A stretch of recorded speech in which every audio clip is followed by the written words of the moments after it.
कहानी की शुरुआत जैसे ही होती है, आप समझ जाते हैं कि यह वीडियो कुछ अलग ही स्तर का है। अगर आपने इसे स्किप किया, तो सच में बहुत कुछ मिस कर देंगे। उस दिन नायिका अपने काम में लगी थी, लेकिन अचानक उसका हाथ उसकी बात मानना बंद कर देता है। वह परेशान और घबराई हुई थी। पति को जब खबर मिली, तो वह तुरंत घर पहुंच गया। पर वहां पहुंचकर उसने देखा कि उसकी पत्नी बिल्कुल किसी और में बदल चुकी है। इस अजीब बर्ताव ने पति को अपनी पहली पत्नी की याद दिला दी।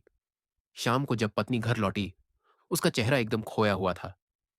वह टेबल पर रखी कैंची उठाती है और धीरे धीरे अपनी बहन की तरफ बढ़ती है।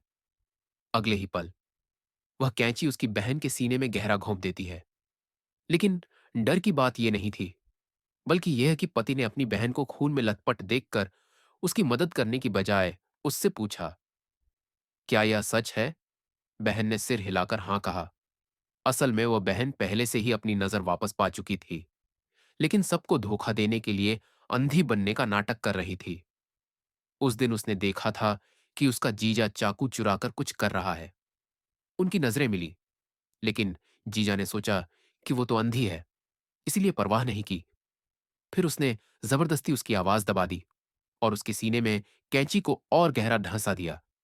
इस बीच पत्नी होश में आई और कमरे में भागी। अपनी बहन का शव देखकर वह जोर जोर से रोने लगी, पर पति ने उसकी हाथ पकड़कर कैंची पर रखा ताकि सबूत उसी पर जाए।